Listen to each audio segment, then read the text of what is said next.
In court, my wife said, "I built his life. I deserve his fortune." She asked for $8.50 million, half my company, and my family's ranch. Everyone thought I'd lost. Until I slid a folder to the judge and said, "Not so fast." I built your life. I deserve half of everything. Those words were still ringing in my ears as I sat in that courthouse parking lot, gripping the steering wheel of my Ford pickup. 22 years of marriage. And my wife just told a judge she was entitled to $8.5 million of my money, half my construction company, and the ranch my grandfather homesteaded back in 1952. My name is Jake Coleman. I'm 51 years old, and I just watched the woman I married turn into someone I didn't recognize. But let me back up and tell you how this whole mess started, because it didn't happen overnight. We met in college when I was working construction summers to pay for engineering classes. Melissa was studying journalism back then, had this way of making even the boring stuff sound interesting. When I'd come home covered in concrete dust, she'd actually seem proud to be with a guy who worked with his hands. Said it was honest work, real work. That was 24 years ago. Different woman entirely. The warning signs started showing up about 8 months before that courthouse scene, on a Tuesday morning at the Riverside Shopping Center project in Cheyenne. I was standing there with my hard hat on, looking at a problem that was going to cost us time and money. The foundation crew had hit a layer of shale nobody expected to find. "Boss, what do you want us to do about this?" Jimmy Rodriguez, my lead excavator operator, was pointing at the rock face we'd just uncovered. 23 years old, good kid, but he was looking at me like this was the end of the world. "Well, I'll be damned, Jimmy. We've dealt with shale before," I told him. "Get the hydraulic breaker out here." That thing costs $800 a day to rent, but it'll save us 3 days of handpicking that rock. Sometimes you gotta spend money to make time. That's the thing about construction work. Problems show up every morning, and you solve them before lunch. You don't stand around wondering what might happen. You figure out what needs doing, and you do it. I'd been in this business for 25 years, started Coleman Construction right out of high school with a beat-up pickup truck and a toolbox my dad gave me. Built it from small residential jobs to major commercial projects across Wyoming. We had 45 employees now, doing about $12 million in revenue each year. Not bad for a kid who grew up fixing fence on a cattle ranch outside Casper. The crew got back to work, and that's when my phone rang. Melissa. "Jake, I was thinking we should update our insurance policies," she said. "You know, make sure everything's covered properly." "What brought this on?" "I just want to make sure we're protected." "How much depreciation do you claim on those excavators anyway?" Now, in 22 years of marriage, Melissa had never once asked about equipment depreciation. She knew I made good money, spent it freely enough, but business details had always bored her to tears. She used to change the subject whenever I talked about work. "About $40,000 a year per machine," I told her. "Why, and how many do you own outright?" 6. "Melissa, what's this really about?" "I'm just trying to understand your work better. You never really explained the financial side." Something in her voice didn't sit right with me, but I had a job site to run. "We'll talk about it tonight," I said and hung up. That evening, I got home around 7 after a 12-hour day. Melissa was in the kitchen, making dinner like always, but she had a notepad next to her on the counter. In all our years together, Melissa had never taken notes about anything I said. "What's with the notes?" I asked. "Oh, I'm just trying to understand your work better. You never really talk about the details." She started asking questions. How many active projects did we have? What was the total equipment worth? How much did we keep in the business accounts? For a woman who'd spent 2 decades saying construction talk put her to sleep, she sure was curious all of a sudden. "Since when are you interested in excavators and profit margins?" I asked. "I've been married to you for 22 years, Jake. Maybe it's time I understood what you actually do all day." But it wasn't curiosity in her voice. It was calculation. Like she was studying for a test I didn't know she was taking. Friday night was poker night. Same group every week for the past 10 years. Tony Ricci, my foreman who'd been with me for 18 years. Bill Crawford, who'd been my banker since college. And Ray Sullivan, who sold me most of my heavy equipment. We played at Bill's place. Nothing fancy, just $5 buy-in and plenty of talk about work, wives, and whatever was going on. Melissa's been asking a lot of questions about the business lately, I mentioned while Tony was dealing. Financial stuff, equipment values, things like that. "What kind of questions?" Bill asked. He had that careful tone bankers use when they're trying not to say something they're thinking. "Detailed stuff, depreciation schedules, account balances, things she's never cared about before." Tony looked up from his cards. "Jake, when my ex started asking about the equipment values, I thought she was finally taking interest in the business. 6 months later, her lawyer knew more about my assets than my accountant did. Come on, Tony, not everything's about your divorce. I'm just saying, brother. When a wife starts asking about money she never cared about before, sometimes there's a reason. And it ain't usually a good one. Bill put his cards down. You want me to take a look at how your accounts are set up? Just to make sure everything's structured, right? Structured for what? Protection. You've built a good business, Jake. Worth protecting from whatever might come down the road. I won that hand but couldn't focus on the next three. Kept thinking about Melissa's questions and Tony's warning. Maybe I was being paranoid, but 25 years in construction teaches you to pay attention when something doesn't feel solid.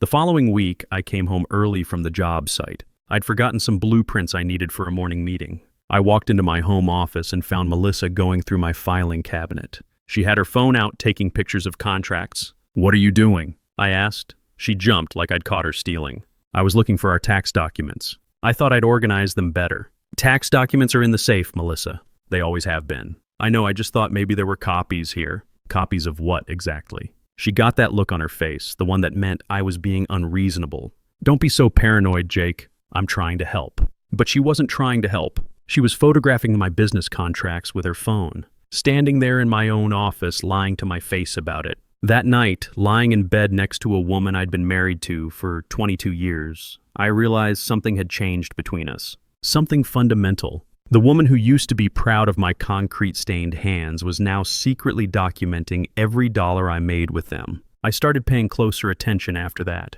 and what I found scared the hell out of me. The next morning, I called Greg Palmer. Greg had been handling my business legal work for 12 years, ever since I started landing the bigger commercial contracts. Smart guy, straight shooter, the kind of lawyer who tells you what you need to hear instead of what you want to hear. More importantly, he understood the construction business. "Greg, I think Melissa might be planning something. What should I do?" "What kind of something?" I told him about the questions, the note-taking, finding her photographing contracts. There was a long pause on the other end. "Jake, how long before Melissa can file and freeze everything?" "What do you mean, freeze everything?" "In Wyoming, she could file tomorrow if she wanted to. Once those papers are served, the court can freeze assets, prevent transfers, lock down everything until the settlement's final." That hit me like a cold slap. How are my business assets structured right now? "What do you mean structured?" "You own the company. I mean legally. Is everything in your name personally, or do you have corporate protections set up?" "It's just Coleman Construction. I own it, Melissa and I are married, so I guess she owns half." Another pause. "Jake, we need to meet. Today if possible. And don't discuss this conversation with anyone, especially Melissa." That afternoon, I drove out to Greg's office in downtown Cheyenne. He had papers spread across his desk, and that serious look lawyers get when they're about to give you expensive advice. "Here's the situation," he said. "In Wyoming, she's entitled to half of all marital property acquired during the marriage. That includes your business, equipment, real estate, everything. So if she files for divorce, she gets half of Coleman Construction? Unless we restructure things now, while you're still married and it's still your decision to make." Greg explained how we could create Coleman Holdings LLC, transfer the valuable assets there, and make Coleman Construction just an operating company. The real value would be in the holding company, which would be controlled by a family trust. What about the ranch? That was the big one. The 160 acres outside Casper that my grandfather had homesteaded in 1952. Dad taught me to drive on the old ranch road when I was 12. Every fence post on that property he and I had replaced together. It wasn't just land to me. It was 4 generations of Coleman sweat and dreams. We can put that in the family trust too, with a provision that it can only pass to blood relatives. If your marriage ends without children, it would eventually go to your nephew's kids in Colorado. The ranch was worth maybe $300,000 as raw land, but it was worth everything as family history. No way I was letting Melissa turn it into cash for some new life she was planning. How long would this take to set up? 2 weeks, maybe 3. But Jake, you need to understand something. If Melissa is planning what I think she's planning, timing is everything. Once she files, it's too late to protect anything. I signed the papers that day. Greg said he'd handle everything quietly, keep it between us until the structures were in place. Walking out of his office, I felt like I was planning for a war I wasn't sure was coming, but 25 years of solving problems had taught me it's better to fix the roof before the rain starts. Over the next few weeks, I watched Melissa more carefully. She was taking a lot of phone calls in the other room, always hanging up when I walked in. She'd started going out for lunch more often, claiming she was meeting friends I'd never heard of. "Who's Sandra again?" I asked one evening when she mentioned having lunch with her. "From my book club." I thought the book club met on Thursday nights. We do. This was just a lunch thing. What book are you reading? She got that irritated look again. Why are you interrogating me, Jake? I wasn't interrogating her. I was just asking normal questions a husband might ask. But everything felt different now. Every conversation felt like walking through a minefield where one wrong step could blow up my life. The worst part was dealing with Kyle Warren, my business partner. Kyle handled the architectural side of our projects, had been with the company for 14 years. We'd been through a lot together. Market downturns, difficult clients, equipment failures. Hell, Kyle was at my dad's funeral, helped me carry the casket. And now, I was starting to wonder if he was part of whatever Melissa was planning. How's the cash flow looking for next quarter? He asked during one of our weekly planning meetings. Fine. Why? Just making sure we're solid for the spring projects. The Riverside Mall contract alone is worth $2.8 million. Want to make sure we can cover materials and payroll if any delays come up. We've never had cash flow problems, Kyle. You know that. I know. Just being careful. With interest rates going up, banks are getting tighter on construction loans. Kyle had access to most of our financial records as a partner, but he'd never been the type to worry about cash flow. That was my department. His job was to design buildings and make sure they didn't fall down. Then I noticed he'd been staying late more often, alone in the office when everyone else had gone home. One evening, I drove back to pick up some blueprints I'd forgotten and saw his truck still in the parking lot at 8:30. I used my key to get in through the back entrance and heard him on the phone in his office. Yeah, the equipment valuations are all in the files I showed you, he was saying. The real money's in the long-term contracts and the client relationships. Once we get the client list and the bonding capacity, we can undercut him on every future bid. I stood there listening, and my blood went cold. No, he doesn't suspect anything. Jake trusts everyone too much. Always has. That's his weakness. There was a pause, then Kyle laughed. Don't worry about it. Once this is over, we'll have everything we need to start our own operation. Better than Coleman Construction ever was. I backed out of the building as quietly as I'd come in, drove home with my hands shaking on the steering wheel. Kyle Warren, my partner for 14 years, the man who'd helped carry my father's casket, was planning to steal my business.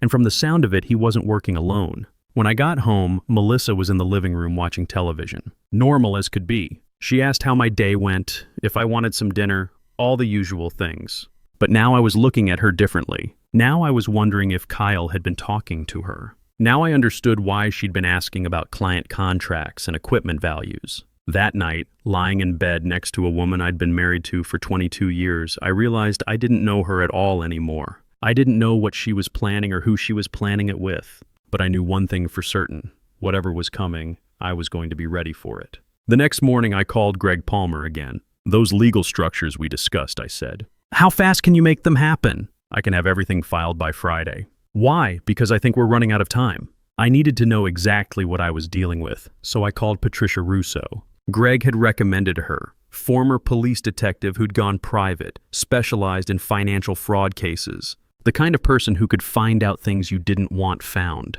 Mr. Coleman, I'll need about 3 weeks to give you a complete picture, she told me during our first meeting. But based on what you've described, I'd say you're smart to be asking questions. When spouses start building cases this carefully, they've usually been thinking about it a lot longer than you realize. While Patricia did her work, I kept my routine normal. Up at 5:30, coffee and the news, then off to whatever job site needed attention that day. But now I was paying attention to everything differently. Every phone call Melissa took in the other room, every time she left the house for one of her mysterious lunches, every question Kyle asked about the business. The hardest part was acting normal around Kyle. We'd been partners for 14 years. We used to go hunting every fall, talking about business plans while waiting for elk. He was at my dad's funeral, helped me carry the casket. And here he was, planning to steal everything my father had worked for. Some betrayals cut deeper because of the history behind them. 3 weeks later, Patricia called. Mr. Coleman, can you meet me at my office this afternoon? We need to talk, and you're not going to like what I found. Her office was in a strip mall between a tax preparation place and a sandwich shop. Nothing fancy, just a desk, filing cabinets, and a computer. But the look on her face told me she'd found exactly what I'd hired her to find. Your wife has been planning this divorce for 14 months, she said. I found evidence of consultations with 3 different attorneys, 2 different private investigators, and a forensic accountant who specializes in business valuations. 14 months? The earliest consultation was in March of last year. She's been building a case against you since before your father passed away. That hit me like a sledgehammer to the chest. My dad had died in January, and I'd spent months dealing with grief and settling his estate. While I was handling funeral arrangements and transferring the ranch into my name, Melissa had been planning to take it all away. The woman who'd held my hand at Dad's graveside was already calculating how to steal his legacy. "There's more," Patricia continued. "Your wife has been having an affair with Kyle Warren for 10 months. She slid a folder across the desk. Hotel receipts, restaurant bills, photographs of them together at places where they thought nobody would recognize them. Looking at that picture of them laughing over dinner at some restaurant in Laramie, I realized they weren't just planning to take my business. They were celebrating it.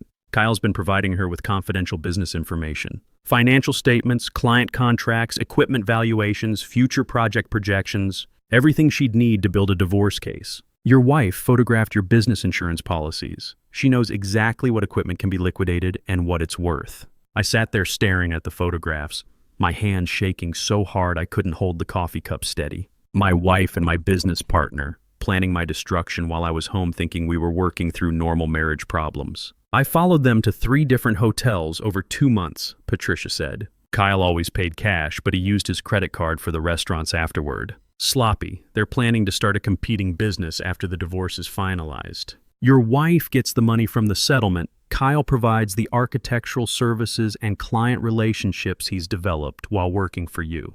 Can we prove Kyle violated his partnership agreement? Absolutely. He's breached his fiduciary duty to the company by sharing confidential information with someone who intended to use it against Coleman Construction. That's grounds for immediate termination of the partnership." I drove out to the ranch that evening. Needed space to think, away from the house where Melissa might be listening to every word I said. The ranch had always been my refuge, the place where I could see problems clearly and figure out solutions. I sat on the porch of the old cabin my grandfather had built and looked out over pasture land that had been in my family for 70 years. 3 generations of Colemans had worked this land, built their lives here. My grandfather had cleared the original 40 acres by hand, using a team of horses and sheer determination. Dad had expanded it to 160, adding the cattle operation that kept us going through the lean construction years when I was starting out. Now my wife and business partner thought they could take it away and use it to fund their new life together. That's when I made my decision. I called Greg Palmer from the ranch. "Greg, they want to take everything. Let's give them exactly what they're asking for." "What do you mean?" "I mean, when Melissa files for divorce, I'm going to agree to all her demands. Whatever she asks for, she gets." There was a long pause. "Jake, what if this backfires? If something goes wrong with the legal structures, you could lose everything anyway." "Greg, doing nothing guarantees I lose everything. This way I control the outcome." I explained my thinking. Melissa and Kyle had spent over a year building their case based on incomplete information. They knew what Coleman Construction looked like from the outside, but they didn't know about the new corporate structure. They thought I owned everything directly, but most of the valuable assets now belong to Coleman Holdings, LLC, and the Coleman Family Trust. Melissa thinks she's playing chess, but she's only seen half the board. Time to show her the pieces she doesn't know exist. When the judge awards her half of Coleman Construction, I told Greg, she's going to discover that Coleman Construction doesn't own much of anything anymore. The equipment, the client contracts, the real estate, it's all been transferred to entities she has no legal claim on. And the ranch? Family trust. Can only be inherited by blood relatives. I don't have the legal authority to give it to her even if I wanted to. That land stays Coleman land, period. Greg was quiet for a moment. It's risky, Jake. These kinds of strategies can backfire if a judge thinks you're trying to hide assets. I'm not hiding anything. Every transfer was legal, documented, and done while we were still married. I'm just protecting family assets the way any smart businessman would. The next morning, the divorce papers were served at the job site. The process server showed up while I was in the trailer with Tony Ricci, going over the schedule for the next week. "Jake Coleman, that's me." He handed me the papers and walked away. Tony looked at me with concern. "Bad news, boss?" I opened the envelope and read Melissa's demands. $8.5 million, half of Coleman Construction, the ranch, and $12,000 a month in spousal support for 8 years. Every asset she knew about, calculated down to the dollar. "Nope," I told Tony. "This is exactly what I was expecting." Tony raised an eyebrow. "You want to talk about it?" "Not much to say. My wife thinks she's about to become a very rich woman." "And is she?" I folded the papers and put them in my desk drawer. "Tony, Sometimes the best way to win a game is to let the other team think they're winning until it's too late for them to change strategy. What's that supposed to mean? It means Melissa and Kyle have been planning this for over a year, but they've been planning to steal something that doesn't belong to me anymore. That afternoon, I called Greg Palmer and told him to prepare our response. We were going to give Melissa everything she'd asked for, every single demand. And when she tried to collect, she was going to learn the difference between winning on paper and winning in reality. The courtroom was packed on the day of the final hearing. Melissa sat at the plaintiff's table wearing a black dress that probably cost more than most people made in a week. Her lawyer, a slick guy from Denver named Walsh, had flown in special for this case. He was already calculating his percentage of $8.5 million. Melissa was texting someone, probably Kyle, about their victory. Judge Andrews called our case, and Walsh stood up with his theatrical presentation. Melissa had built Jake Coleman's life, he argued. She'd supported his business ventures, managed their home, sacrificed her own career for his success. Now, she was entitled to her fair share of everything they'd built together. When Judge Andrews asked if I contested any of Melissa's demands, I surprised everyone in the room. No, Your Honor. I agree to all of them. Melissa's head snapped toward me. Walsh's confident smile died like someone had cut the power. Even Greg seemed startled, though we'd rehearsed this moment. You agree to the $8.5 million settlement? Judge Andrews asked. Yes, Your Honor. Half ownership of Coleman Construction? Yes, Your Honor. The ranch property? Yes, Your Honor. Melissa was smiling now, probably thinking she'd broken me completely. Kyle Warren, sitting in the gallery behind her, looked like he'd just won the biggest contract of his career. Walsh was frantically scribbling notes, probably adding up his fees. Judge Andrews reviewed the terms one more time, then signed the divorce decree. Mr. Coleman, you have 60 days to comply with the property transfers and financial settlements. That's when I reached into my briefcase and pulled out a manila folder. Your Honor, there's one additional document I'd like to submit for the record. I handed the folder to the bailiff, who passed it to Judge Andrews. Inside were the corporate structure documents for Coleman Holdings, the trust paperwork for the ranch, and Patricia's investigative report documenting everything Melissa and Kyle had been doing for the past 14 months. Judge Andrews read for several minutes while the courtroom stayed quiet. When I pulled out that manila folder, Walsh's confident demeanor evaporated completely. I watched Melissa's smile fade as the judge's expression changed. Mr. Coleman, the judge said finally, it appears the assets your wife has been awarded may not be accessible in the manner she anticipated. That's correct, Your Honor, but I'm prepared to honor the spirit of the settlement with a revised offer. I turned to face Melissa directly.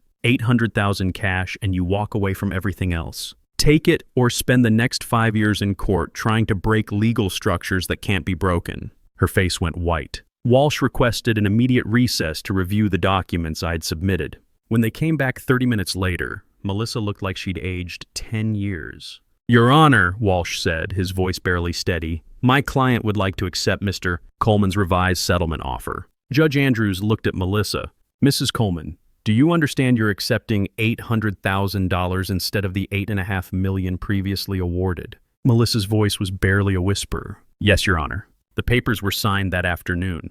Kyle's buyout happened 3 days later. His partnership share in Coleman Construction came to $45,000 at book value. All those client relationships he thought he'd be taking with him stayed right where they belonged. Greg handled Kyle's transaction professionally, but I knew it destroyed their family relationship. Kyle packed up his office that weekend and left Wyoming. Word travels fast in the Wyoming construction business. No one would hire an architect who'd betrayed his own partner. He never came back. Melissa tried to contest the trust documents, but after 6 months and $60,000 in legal fees, her new lawyer advised her to give up. She took her money and moved to Colorado within the week. I heard later she tried to start that interior design business they'd been planning, but it failed within 6 months. Turns out stealing someone else's money doesn't automatically give you the skills to run a company.